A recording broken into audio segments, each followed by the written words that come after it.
just to pass the time. There's something wrong here, there can be no denying. One of us is changing, or maybe we just stop trying. But it's too late, baby, now it's too late. That we really did try to make it. Something inside has died and I can't hide it, I just can't fake it. Oh no.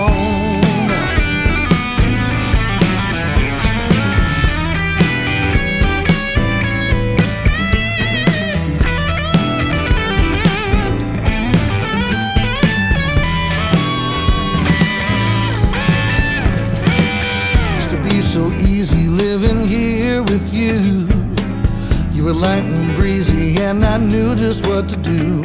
But now you're so unhappy and I feel like a fool. But it's too late, baby, now it's too late. Though we really did try to make it. Something inside has died and I can't hide it, I just can't fake it. Oh no, no, no.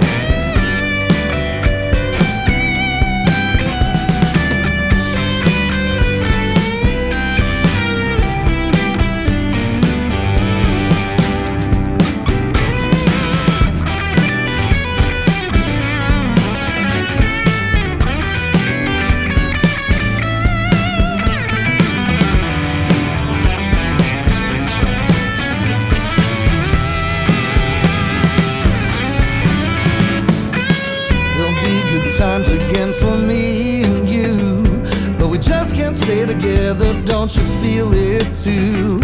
See, I'm glad for what we had and how I once loved you. But it's too late, baby, now it's too late. Though we really did try to make it.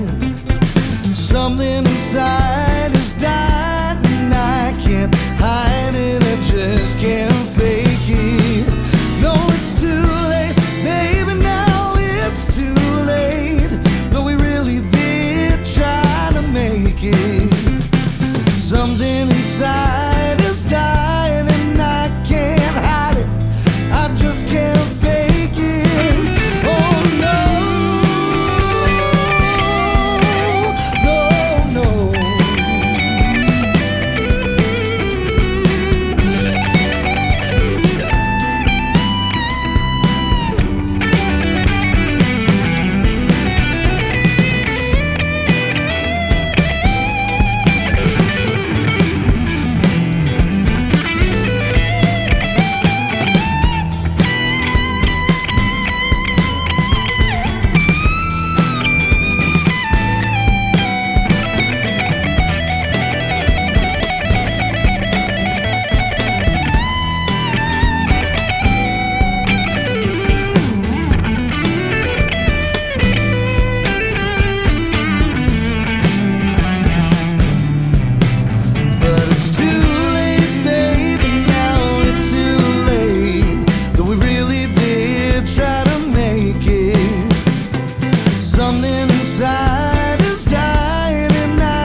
I really really enjoy using this mic. They gave me one and put my name on it. The thing about the JZ mics, or JZ as they say over here, you probably know it's the original factory and manufacturer that made Blue microphones. And the early Blue microphones were considered pretty darn amazing. We were at Ron Wasserman's yesterday, for instance, who's an amazing TV composer. You probably know him because he's done like so many massive kids shows and TV shows.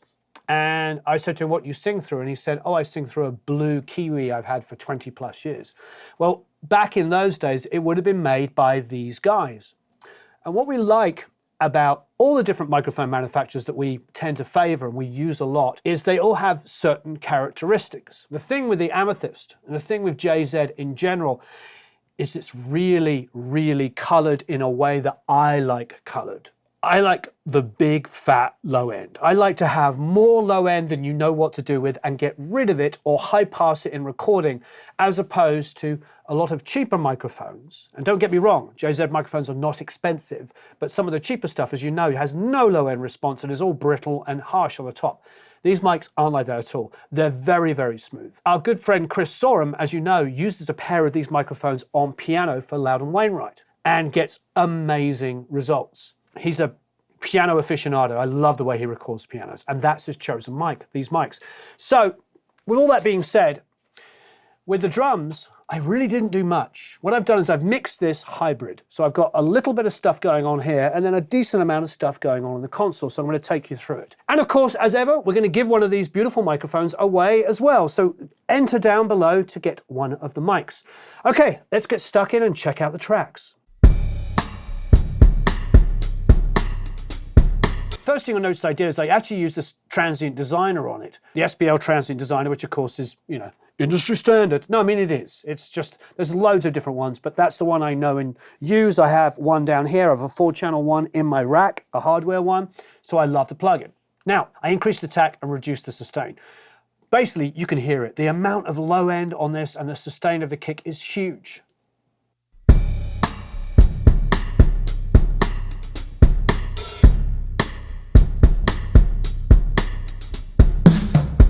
It's like boom. Without that on it, it's even huger.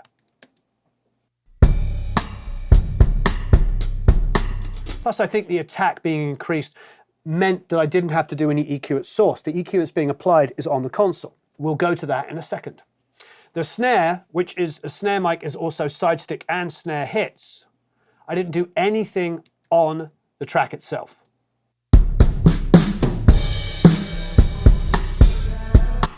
That mic pulled back on the snare is gorgeous. It is my ideal way of recording a snare drum. If you can get a mic pulled back, just getting the overall sound of the drum, not the top, not the bottom blended together, but the whole thing in phase from one mic, you'll always get the best sound. One of the best drum sounds I ever got was an 87 pulled back. The problem was, of course, is everything bled into it. So I was a little trepidatious about doing this, but it works fantastic. So the hi-hat bleed is pretty small. Have a listen. And that's with the console compressing the signal as well. So totally usable. So to be honest, that might be our snare drum mic from now on. If we're recording and using an interface demo and we're not demoing a particular brand's microphone, I think, I'm looking at Eric, that might be the mic we just leave there. I mean, Blair, who's one of the best drummers in LA, one of the best drummers in the world, absolutely loved this snare sound. He was like, wow, it's that, just that mic?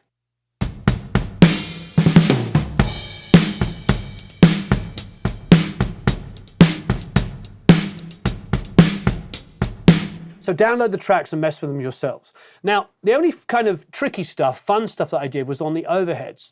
So what I took is I compressed the overheads, not dramatically, but somewhat. So have a look here.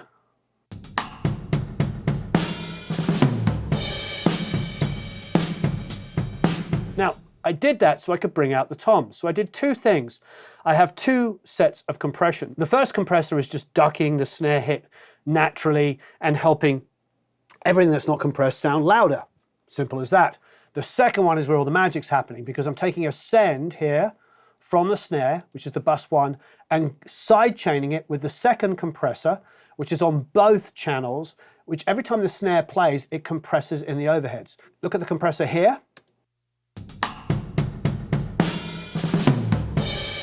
You see what happens there? Have a listen to those toms. It brings out the toms because it's compressing the snare down, but the tom now is louder in the mix. Let's take off the compression and have a listen. Put it back on.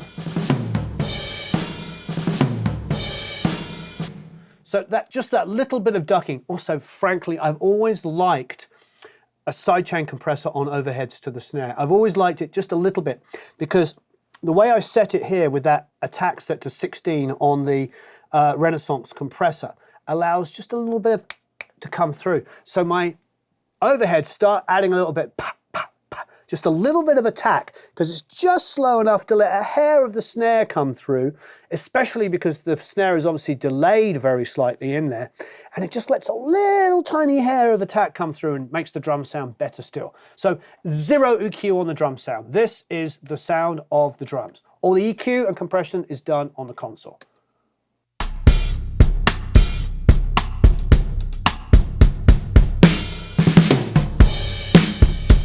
Now you could do tons more stuff. You could automate the tom hits, get in there and draw them up, clip gain them up, whatever you want to do. Download the multitracks for yourself and try it out. So here's the kick channel. The most important thing I can say about using the SSL, well, first of all, I'm hitting the console probably too hard. You can have a laugh about that. Look at that overload. Woohoo, baby! But there's a lot of EQ going on. So there's a huge 60 boost here. There's 9 dB of it. It's insane. And then I'm cutting about 6 dB of 350 hertz. And then I'm boosting some 2.5 and also some like 5.5, 6K. So I'm boosting some high mids, cutting a lot of low mids and boosting some low lows. But with those boosts, it's going into compression. So the channel out button is down. That's really important if you want an SSL sound. As far as I'm concerned, and pretty much everybody I learned from, they're like EQ into compression.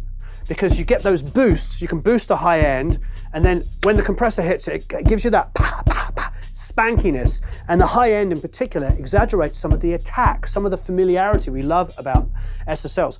I would say for every Neve console that we love, and I love them, I've owned them, I had an 8058, the low end, the low mids is so full and beautiful and round. But the SSL, if it's got one thing that it does better than pretty much anything else, it's high end. It's really good. It never gets really abrasive. It can get bright, but it doesn't get like, It's really, really good on high end. So let's move over to the snare. So the snare, at the moment we're hearing a side stick, but the snare has got some like 150 boost. Just gives a little bit more body.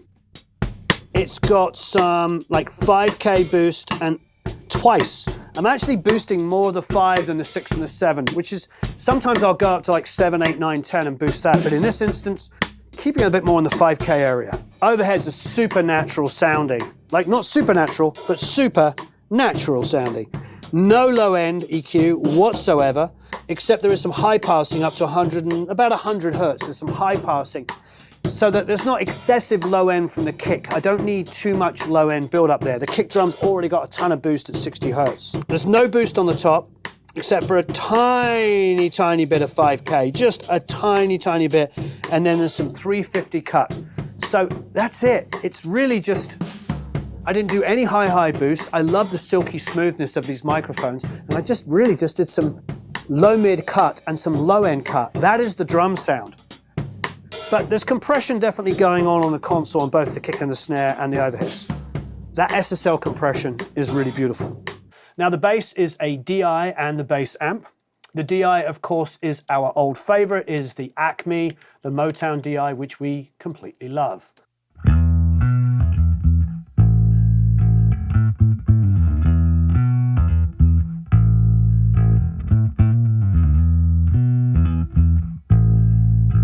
So I do my usual thing. I've got the time adjuster here going. I've 166 samples back, so it's delaying the DI to the bass amp. I'm sure you've seen me do it before, but here you go. If you just kind of measure here where the waveforms begin, it's going to average. I do an average, but that says 183. Well, you know, and then maybe depending on the frequency, that one says 178. But essentially speaking, I got an average of about 166.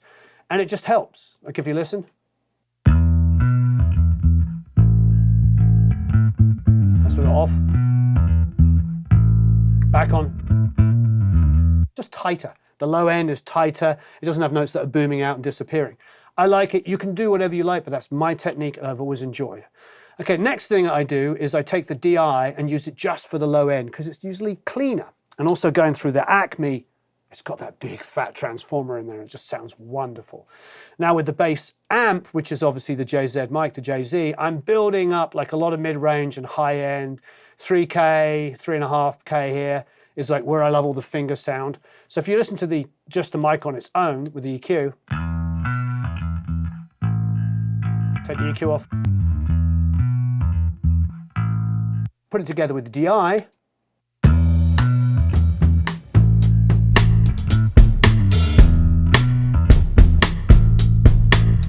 now there's a sub where I'm also boosting mid-range here and I'm wiping off like 56, so I'm letting the kick drum blend come through, but then I'm adding R-bass back. Now many people ask me why I put the R-bass plug-in after the EQ. It's because I don't want to send excessive low end into the R-bass, which will then boost it, and then I have to really try and control it. I control what goes into the R-bass, what gets boosted, and it's so much easier to deal with. Then of course the magic for me really is, you know I always talk about the MV2. It just evens out the bass performance beautifully. And it's not a secret weapon. Everybody I know that I respect uses it the same way. We all love this plugin. The R-bass and MV2 combination on bass guitar is second to none. And they're always about 29 bucks. Even though this is a microphone demo, got to put that in. Cheap plugins that sound amazing. The secret of the bass tone, outside of using the R-bass, is 100% this. And I can tell you that lots of people have bought these, not just on my recommendation, but actually on using them and finding out. So these are the EQP 500 series ones. I think they're called the 500S, but they're made by Pultec themselves. It's Steve Jackson's company, and the low end on them is absolutely phenomenal and so natural. So I've got 100 hertz, I've got a bit of boost and a bit of attenuation. So the boost is at 6, the attenuation is 3. So what that does is it boosts 100 hertz, but then the attenuation kind of tightens it a little bit. So what I'm going to do is I'm going to take the insert on and off, and you're going to hear with and without Steve Jackson's gorgeous one of these. I think we had somebody working with us the other day. Who was it who went out and bought one immediately after hearing it on the room? YouTube doesn't do any justice. If you're going to buy anything on 500 series, and bass guitars are always a pain in the butt to mix and make sound natural, this is a sub, I think it's less than $1,000. I'll show you. Hopefully YouTube will help you. In, out.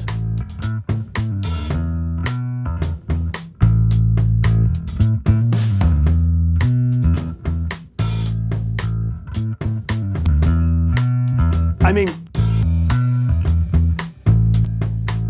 out, in. And what it's doing is boosting those lows, but just like, it's just got that classy, classic bass tone that you want. You know when you hear a record you love, and you hear that that kind of round bloom? And I haven't yet done it with a plugin. I'm not saying there's not a plugin out there, because the R-bass is superb, but that piece of hardware, I think if we were to not go out anywhere other than just through a console, that would be the only thing I would need to really take this to the next level. It's an absolutely superb, and it's the cheapest thing he makes. Sorry, Steve, I could be selling you your $3,500, $4,000 plus that. And he's going to hate this even more. We used to use this. We used to use that for bass, and then he sent us this to try, one of these to try, and I was like, that's it, I have to get one of these. And it's better on the bass. And I think that's because it has the API 2520 op amps in them, which I remember asking Shelly Yakos when I was mixing on an SSL, I was like, Shelly, I can't get it to sound as good as my roughs, which I did on an API. The low end isn't working on the bass. And Shelly said to me, he goes, I used to take the line amp of an API and insert it in the channel on the SSL 4000. When he mixed U2, he had an API inserted in there. So that is exactly why I love it. 2520, API op amp, and Pultec style EQ. Metal Mania. Acoustic guitar. This is Michael playing acoustic. It was incredibly dynamic the way he played.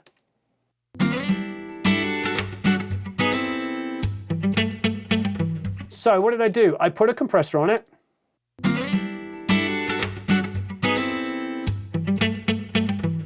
And I let some of that attack come through. So I kind of exaggerate the pip, pip, pip. And you're probably thinking, what are you, crazy, Warren? Yeah, because then I slammed it with a limiter. See what it's doing?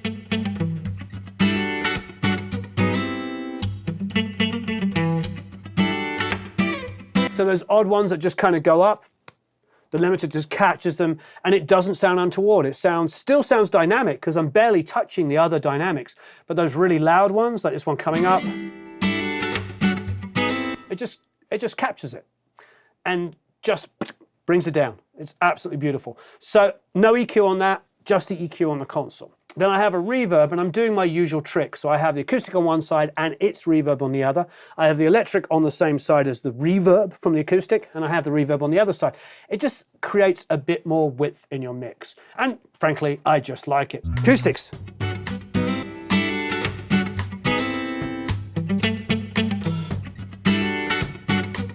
What do you notice about the acoustics, everybody? Nothing. Didn't do anything to it. The way Eric mic'd this up. Eric mic'd this up. You did this without me. You recorded this without me.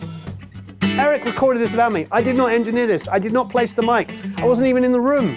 I left. I went in there. I can't remember what I was doing. Maybe I was having dinner, or I had a meeting. I can't remember, but I went and left him, and he tracked it with Michael.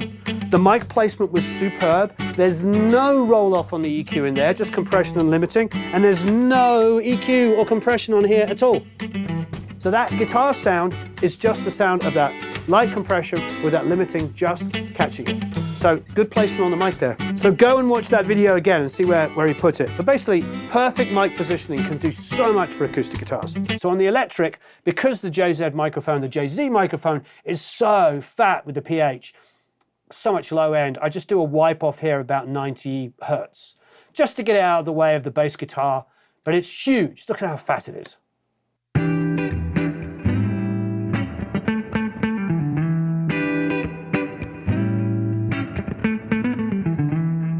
Put the bass in.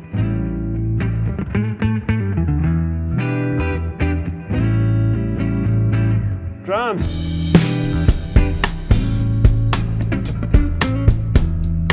Acoustic again.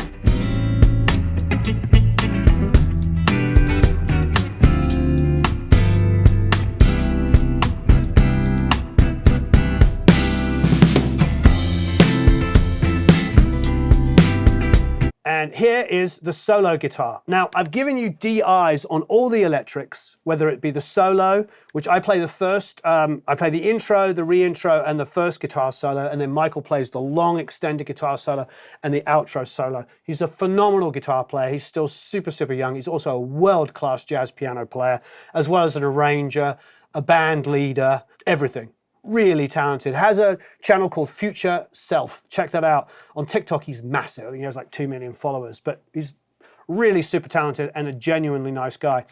So you can mess with our solos. You can play your own solos. You can replay anything. That's the beauty of having these multi-tracks. They're there for you to do whatever you want.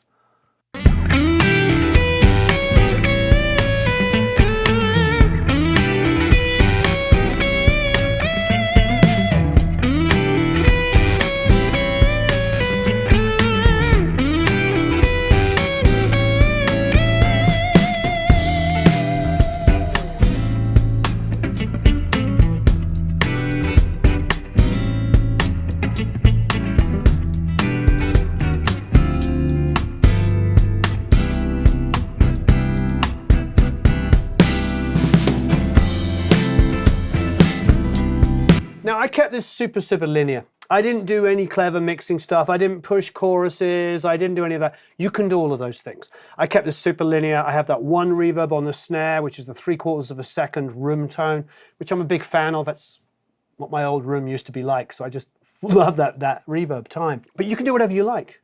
You could really like strip back the verse and just have it super funky, and then have the piano maybe just come in on the choruses and the re-intro. that's something you could do. You could have some real fun with this. So I've got a bit of boost going on, just about 280, but I'm also high passing at about 70. I'm getting it out of the way of every other instrument. So I have an overhead plane. And then there's a little bit of boost at about 5.5K, but there's some cut at 2K. That 2K can be a little bit brittle. So it's gentle EQ that's going on there. Now as far as lead guitars, getting a bit more aggressive. Quite a lot of high-end boost, about 5K. And then a little cut in the mid-mids around about 800, 850. Just a bit of getting rid of some of that nosiness, which can be really good, but not in this instance. But there's the secret. Let's go down here quickly. Here's the secret. Hopefully there's enough light here. This is a pedal that both me and Michael used on this. We do usually use the ODR1, which is one of my favorite, probably one of the best overdrives ever made. Everybody knows that now. I think there's like 20 videos online just talking about how amazing this pedal is. Even copies being made of it. But the Compugilist is Fender's distortion and compressor pedal together. So I set that up for the solo tone, and I love it, absolutely love it. But we cannot forget, I don't know, do they still make it? The Carole Martin Echo Tone. This still, to me, is the best delay pedal I've ever owned. Absolutely love it. A wonderful, wonderful, wonderful pedal. Now, I could have got away with it just being a guitar version, but we did, of course, have the amazing Steve Majora around. And he sang this, obviously, but also played some fine piano on the piano inside the house. Again, little upright, pair of JZ mics, gorgeous. If I take the EQ and compression off, thick. Put the EQ on. See, I'm ducking some low mids and some low end, and boosting some highs. And then I'm using an R comp to do two things: get level, and I'm also grabbing some of those peaks. Guitars.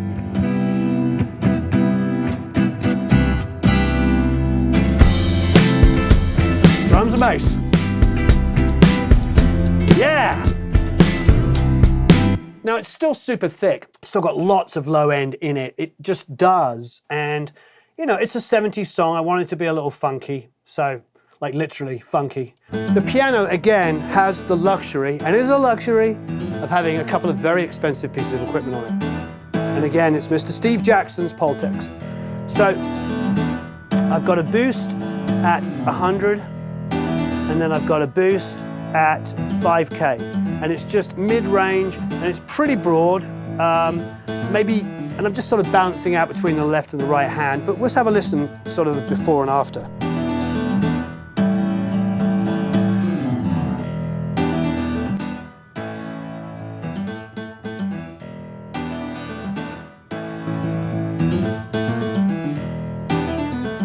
Adding volume, obviously, because it's adding high mids and it's adding lows. And it's interesting because you're probably going to think I'm nuts because I'm cutting the lows going into it, but I'm also here high passing at about 90.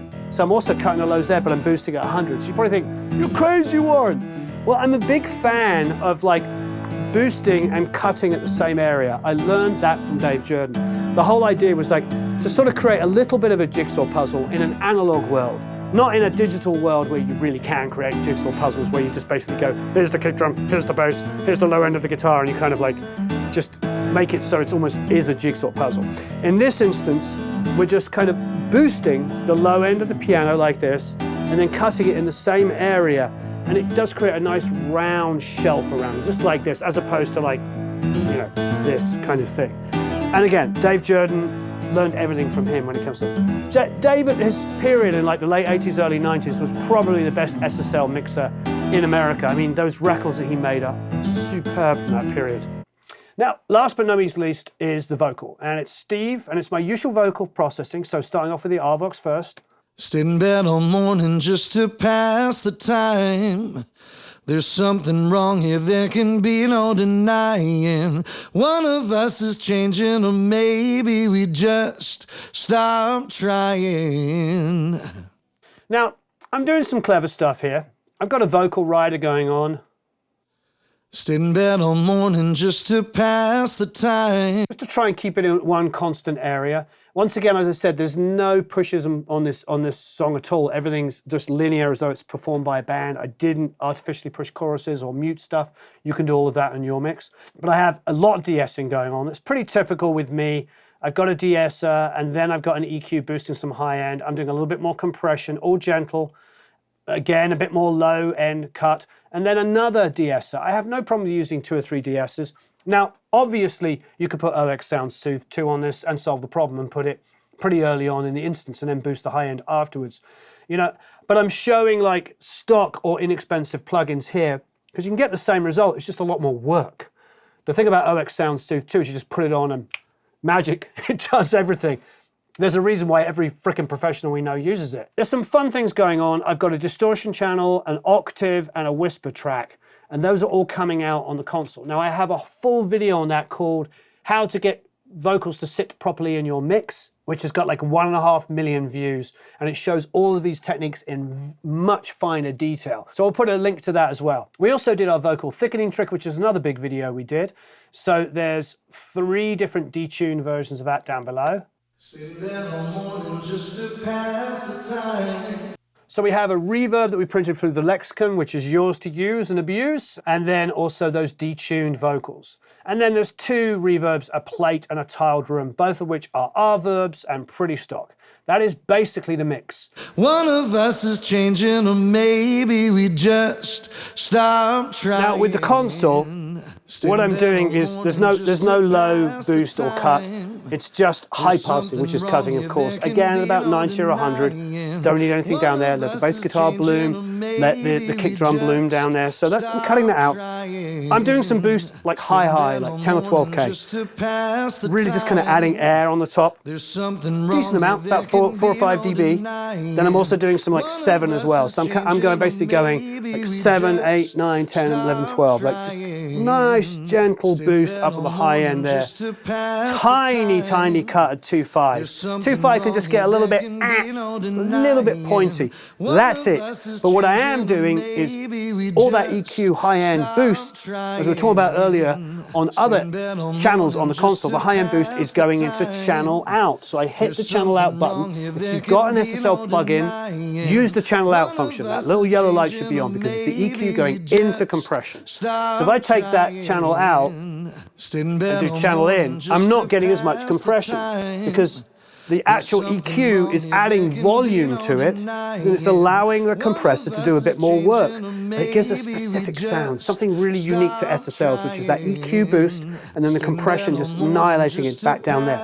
I'm sure you've all watched Chris Algi mixing. You see, and some people are critical of his high-end boosts, and I'm like, no, it makes perfect sense. What he's doing is he's boosting the high end, and then you'll see it going into the compression, and it makes everything a little bit more exciting, a little bit more aggressive in a pleasing way, because it's just being pushed back down, because the high end is what you're first hearing. All those transients are getting really excited, all of that snappiness, you know, all of that stuff, but it's being pushed back in, and it just makes what all of us consider to be the SSL sound. I hope you enjoyed that. It's wonderful to have some incredibly talented people on here. That was Michael Humphreys, who you will actually see in a few more videos.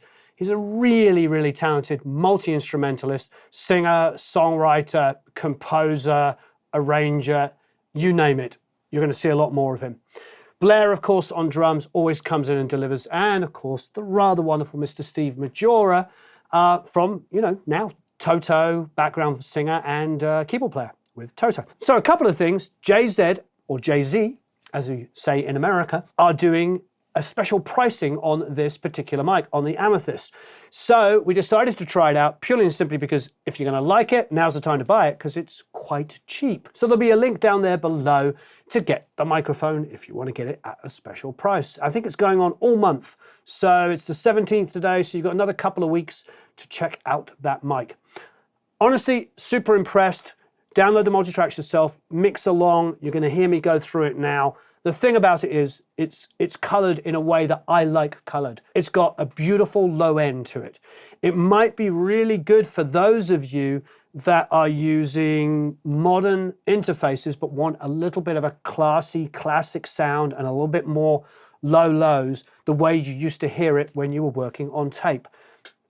That could be a great example. And I think at the lower price, it's quite enticing at the moment. So don't forget, there's a special deal on these microphones at the moment. I think for piano, it's pretty much a no-brainer. When our friend Chris Sorum is using them on pianos on a daily basis, and he has pretty much every mic you can imagine, that's pretty indicative to me of what makes a great piano mic.